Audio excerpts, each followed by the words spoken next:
everybody, my name is Mihir from Twin Tutorials, and in this video I'm going to be covering Vertex Form. So let's roll the clip. Okay, so in this video we're going to be covering vertex form. So vertex form for a quadratic equation is basically like slope-intercept form for a linear equation. It basically shows all of the necessary information to easily form the line or shape. Let me show you what I mean by that. So the vertex form of a quadratic is given by this. F is equal to a in parentheses x minus h, then squared plus k. Then down here we also have an example. So h comma k would be the vertex. So it's really easy to find the vertex from this form, as vertex form implies. So in this case, h is equal to the x chord of the vertex, and y is equal, k is equal to the y chord of the vertex. So just from this equation, we already have the vertex. Next, the a in the vertex form is the same as in the a as ax squared plus bx plus c. So both a's would have the same value and they mean the same things for the equation. Lastly, the sign on a tells you whether the quadratic opens up or down, which means if a is a positive number, that means the parabola would look something like this, because it would open upward.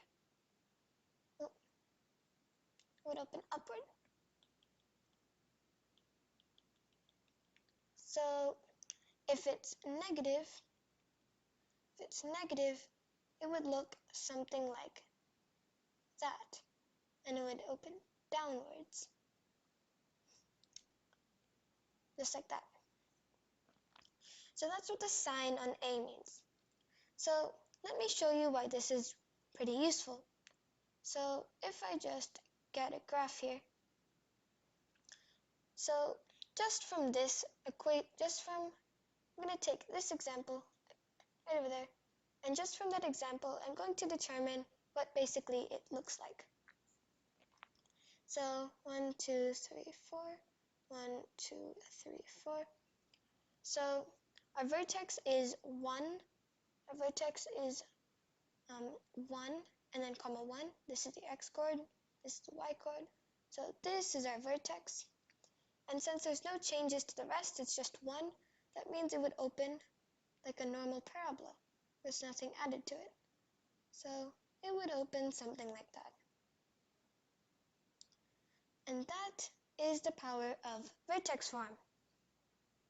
So now let's do some examples.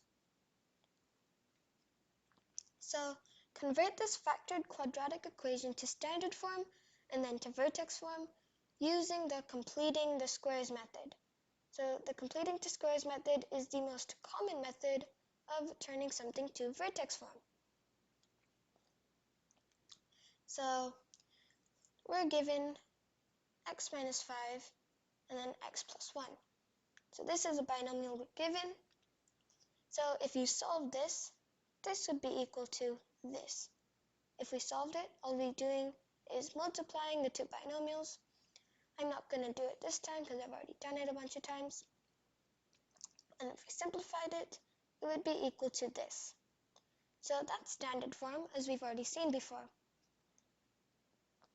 The completing the squares method assumes that f of x is equal to 0, which means that it's a normal equation. That means it is equal to 0.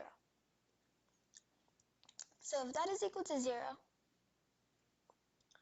all we're going to do here is add 5 to both sides. So add 5 to both sides and put it on the other side. So we're just keeping those two terms there. And now we go to step 2.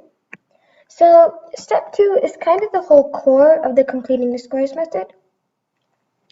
because step 2 is the part that actually completes the square. So completing the square method is basically taking this special pattern that we discussed in the last video. So this pattern is equal to x squared plus 2ax plus a squared. That's what this would be equal to if you solved it. So basically what we're trying to do is we're trying to brute force what we have here to fit into this perfect square category so we can convert it to vertex form. So what we have here is we have x squared, and this 2ax is equal to minus 4x. So 2ax is equal to minus 4x. So we're basically going to brute force that. So we have 2 and we have x. So a would have to be equal to minus 2 to be able to make this 2x into minus 4x, right? Because we need minus 4x and we're doing it off the pattern 2ax. So a must be minus 2 to be able to make this minus 4x.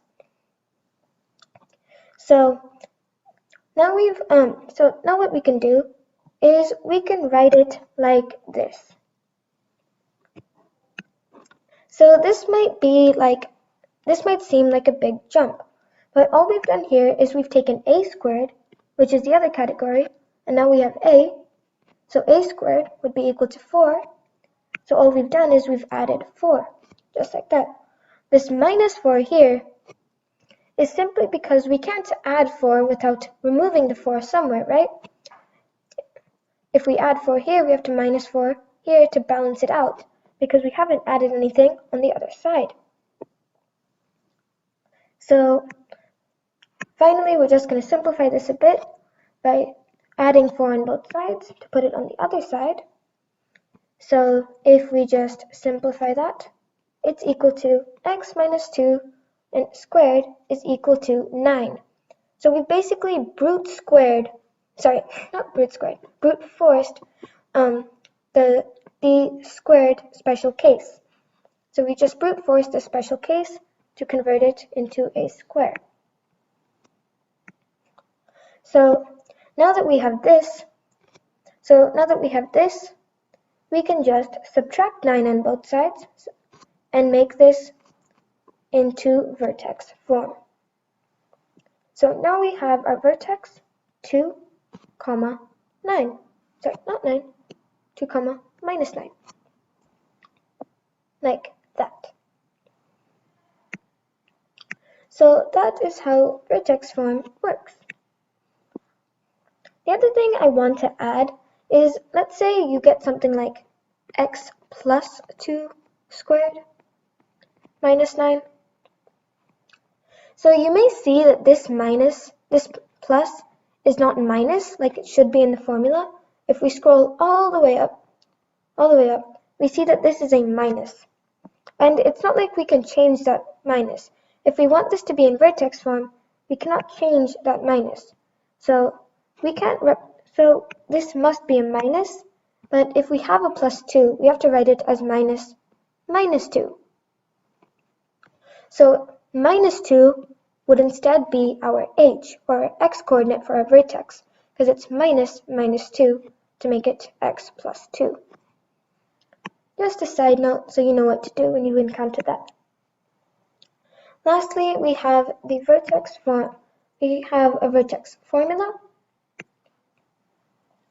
So our h, or the x-coordinate of our vertex, is equal to minus b over 2a.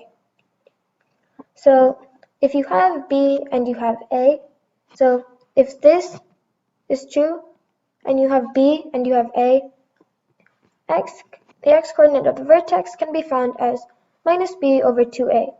So you can remember this if you want to. Instead of remembering the completing the square, you can remember this instead. And to find k, you would have to plug whatever you get into this into your formula. So if you would have to put this as the value of x to get the value of y, because y is what we're solving for here. So if we plug this minus b over 2a in for x, we will get y. So you can remember the completing the squares method, or you can remember the vertex formula, whichever works for you. But anyway, that's it for vertex form, and I'll see you in the next video. Hey everybody, thanks for watching. If you like this video, please hit the button down below to subscribe, and I'll see you in the next video.